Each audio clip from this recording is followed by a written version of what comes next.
আসসালামু আলাইকুম। যারা এই চ্যানেলের সাথে যুক্ত আছেন এবং যারা এই মুহূর্তে রেসিপিটি দেখছেন তাদের সবাইকে আন্তরিক অভিনন্দন জানিয়ে শুরু করছি আজকের রেসিপি। আজকে আপনাদের সাথে শেয়ার করব ময়দা এবং রসুন দিয়ে বানানো অসম্ভব মজার একটি বিকেলের নাস্তার রেসিপি। রেসিপিটা আপনারা ডিনারে বা লাঞ্চও তৈরি করে নিতে পারবেন, অথবা আপনারা বাচ্চাদের টিফিনও কিন্তু এই রেসিপিটি তৈরি করে দিতে পারবেন। অসম্ভব মজার নরম তুলতুলে তেলে ভাজা এই রেসিপিটি খেতে যে কতটা মজার হয়েছে আপনারা রেসিপিটি না দেখে ট্রাই না করলে বুঝবেন না। তো আশা করছি রেসিপিটি আপনারা শুরু থেকে শেষ পর্যন্ত মনোযোগ দিয়ে দেখবেন। তো রেসিপিটি করার জন্য এখানে আমি 2 কাপ ময়দা নিয়ে নিব। তো এখানে ময়দার পরিবর্তে আপনারা আটাও ব্যবহার করতে পারবেন।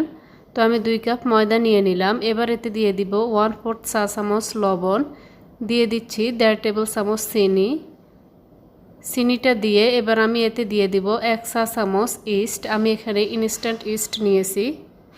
ইস্টটা দিয়ে আমি এই শুকনো উপকরণ সবগুলোকে ভালোভাবে মিশিয়ে নিব।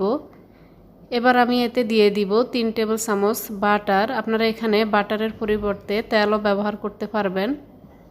দিয়ে আমি এগুলোকে কিছুক্ষণ মিশিয়ে নিব। এবার আমি এতে দিয়ে দিব হালকা কুসুম গরম পানি। তো পানিটা আমি একবারে না দিয়ে অল্প অল্প করে দিয়ে মিশিয়ে নিচ্ছি। তো পানিটা দিয়ে আমি অল্প অল্প করে মিশিয়ে একটি সফট ডো তৈরি করে নিব। হাতের কাছে থাকা অল্প উপকরণে যে এত মজার একটি রেসিপি তৈরি করা যায় আপনারা পুরো ভিডিওটি না দেখলে বুঝতে পারবেন না। তো রেসিপিটি খেতে যে কতটা মজার হয়েছে সেটা ভাষায় প্রকাশ করার মতো না, অসম্ভব মজার হয়েছে। তো আশা করছি রেসিপিটি দেখে আপনারা বাসায় একবার হলো বানিয়ে ট্রাই করে দেখবেন।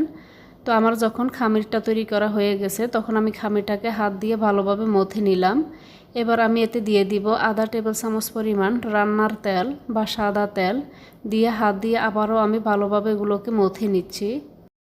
খুব ভালোভাবে কিন্তু খামিরটাকে মথে নিতে হবে। তো আমি হাত দিয়ে খুব ভালোভাবে এটাকে মথে নিচ্ছি, একটু সময় নিয়ে এগুলোকে মথে নিতে হবে। এবার আমি এটাকে কভার করে নিব। আমি একটা এখানে র্যাপিং পেপার দিয়ে এটাকে কভার করে নিচ্ছি। কভার করে তারপর উপর থেকে প্লেট দিয়ে আমি এটাকে ঢেকে 40 থেকে 45 মিনিটের মতো রেখে দিব। আপনারা চাইলে হাতে সময় থাকলে এটাকে 1 ঘন্টার জন্য রাখতে পারেন। উপর থেকে আমি আরেকটা প্লেট দিয়ে এটাকে আমি রেখে দিচ্ছি।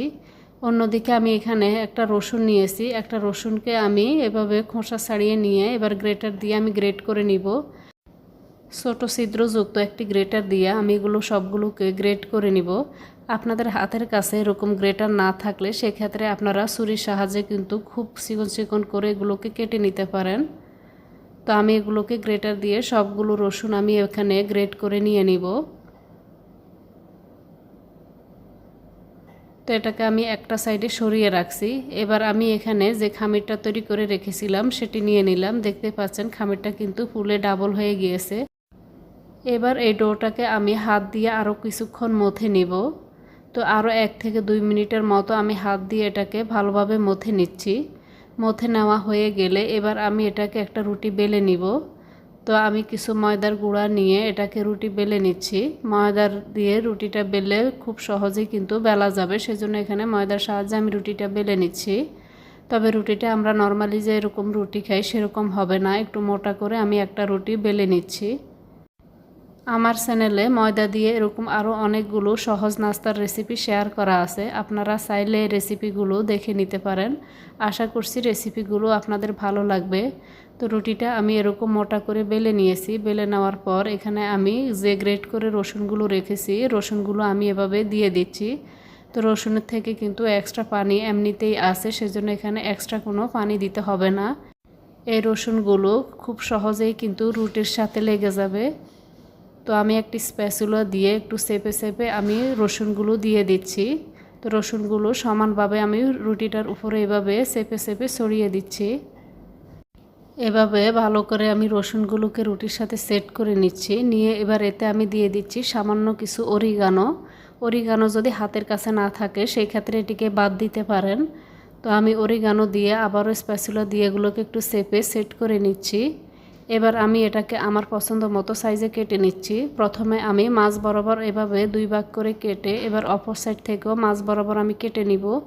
এবার প্রত্যেকটা স্লাইসের ঠিক মাছ বরাবর আমি এভাবে কেটে নিচ্ছি। এতে করে প্রত্যেকটা পিস কিন্তু সমান আসবে। তো আমি এগুলো সবগুলোকে সমানভাবে কেটে নিব।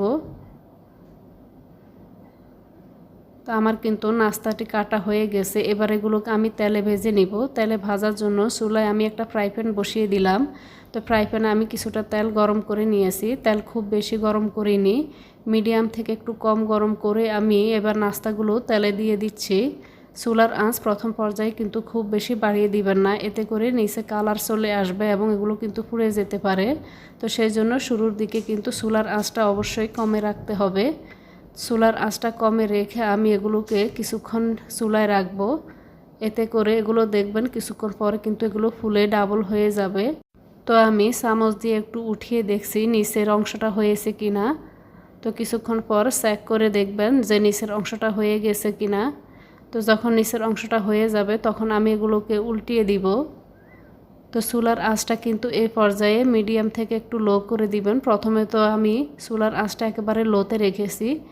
তো যখন একটা সাইড ফ্রাই হয়ে যাবে তখন আমি এগুলো চুলার আঁচটা মিডিয়াম থেকে একটু লো করে দিব। করে দিয়ে আমি এগুলোকে কিছুক্ষণ পর উল্টে পাল্টে সুন্দর একটা কালার আসা পর্যন্ত ভেজে নিব। দেখতেই পাচ্ছেন আমার কিন্তু নাস্তাগুলো ভাজা হয়ে গেছে, খুব সুন্দর একটা কালার এসেছে। তো এবার আমি নাস্তাগুলোকে তেল থেকে তুলে নিচ্ছি। তুলে আমি এগুলোকে একটা টিস্যু পেপারে রাখবো। এতে করে অতিরিক্ত যে তেলটা সেটা কিন্তু ঝরে যাবে। তো আমি একে একে সবগুলো নাস্তা চুলা থেকে নামিয়ে নিচ্ছি। তো দেখতেই পেলেন আমি কত সহজে অল্প উপকরণে রেসিপিটি তৈরি করে নিলাম। তো আমি তো এই নাস্তাটি তেলে ভেজেছি, আপনারা চাইলে কিন্তু এটাকে ওভেনেও কিন্তু বানিয়ে নিতে পারবেন।